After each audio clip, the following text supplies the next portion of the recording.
கிறிஸ்துவுக்குள் பிரியமுள்ள சகோதர சகோதரிகளே, பலன் தரும் தேவன் எபிசோட் 1325 கர்த்தரை துதிக்கிறேன், மகிமைப்படுத்துகிறேன். இந்த நாளிலும் நீதிமொழிகள் 8ஆம் அதிகாரம் 36வது வசனத்தை நான் உங்களுக்காக வாசிக்கின்றேன். எனக்கு விரோதமாய் பாவம் செய்கிறவனோ தன் ஆத்துமாவை சேதப்படுத்துகிறான். என்னை வெறுக்கிறவர்கள் யாவரும் மரணத்தை விரும்புகிறவர்கள் என்று சொல்லுகிறது.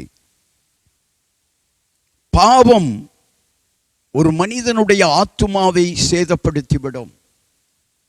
பாவம் ஒரு மனிதனை மன நிம்மதியாக வாழ வைக்காது. பாவம் ஒரு மனிதனை தலைகுனிய வைத்துவிடும். பாவம் ஒரு மனிதனை அவன் வாழ்க்கையில ஸ்தோத்திரம் விரும்புகிற காரியத்தை நிறைவேற்ற தடையாயிருக்கும். எனவேதான் வேதம் சொல்லுகிறது, ஆண்டவருக்கு விரோதமாய் பாவம் செய்கிறவன் அவனுடைய ஆத்துமாவை சேதப்படுத்துகிறான். இரண்டாவது, ஆண்டவரை வெறுக்கிறவர்கள் யாவரும் மரணத்தைத்தான் விரும்புகிறார்கள். ஆண்டவரை ஏற்றுக்கொள்ளுகிறவர்கள், இயேசு கிறிஸ்துவை ஏற்றுக்கொள்ளுகிறவர்களுக்கு நித்திய ஜீவன் உண்டு. இந்த உலகத்தின் சில காரியங்களை வெறுக்கத்தான் வேண்டும். தேவனை ஏற்றுக்கொள்ளுகிறவர்கள் நித்திய ஜீவனை பெறுவார்கள். ஏற்றுக்கொள்ளாதவர்களுக்கு மரணம். ஒருவேளை நீங்கள் கேட்கலாம், கிறிஸ்தவர்களும் மரிக்கத்தானே செய்கிறார்கள் என்று. கிறிஸ்தவர்களுக்கு ஒரு நம்பிக்கை உண்டு, மரித்தாலும் ஆண்டவருடைய வருகையிலே உயிரோடு எழுந்திருப்பார்கள். அவர்கள் வாழ்ந்த வாழ்க்கைக்கு தக்கதாக ஜட்ஜ்மெண்ட் கொடுத்து பரலோகத்திலே அவர்கள் பரிசுத்தவான்களாய் இருப்பார்களானால் அவர்களை சேர்த்து கொள்வார். பாவிகளாய் இருப்பார்களானால் ஆக்கினைக்கு உட்படுத்துவார். எனவே பாவத்தை விட்டு வெளியே வாருங்கள், பரிசுத்தமாய் வாழுங்கள். பரிசுத்தம் இல்லாமல் ஒருவனும் தேவனை தரிசிக்க முடியாது.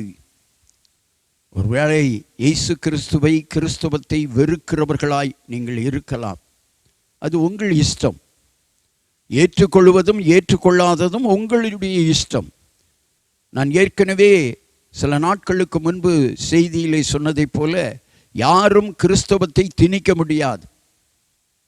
யாரும் எந்த மதத்தையும் திணிக்க முடியாது. மதம் மாத்திரமல்ல, எந்த காரியத்தையும் ஒருவனுக்கு திணிக்கவே முடியாது.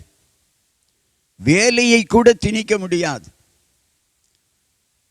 எனவே நீங்கள் விரும்பி கிறிஸ்தவத்தை, இயேசு கிறிஸ்துவை ஏற்றுக்கொண்டால் உங்களுக்கு ஜீவன் உண்டு, பரலோகம் உண்டு. கண்களை மூடி ஜெபிக்கலாம். கர்த்தருக்கு விரோதமாக பாவம் செய்கிறவன் தன் ஆத்துமாவை சேதப்படுத்துகிறான். பரிசுத்தத்தோடு வாழ்ந்து இயேசு கிறிஸ்துவை ஏற்றுக்கொள்ளுகிறவனோ பரலோகவாசியாக மாறுவான்.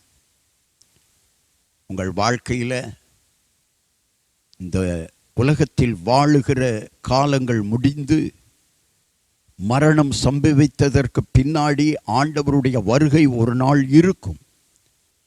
அன்றைக்கு பரலோக வாசியாக மாறுவதற்கு பூலோகத்திலே பரிசுத்தமாய் வாழுங்கள்.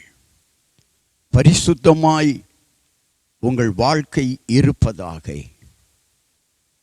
பாவம் உங்கள் இருதயத்தை, உங்கள் சரீரத்தை ஆளாதிருப்பதாக. பரிசுத்தமாய் வாழுங்கள்.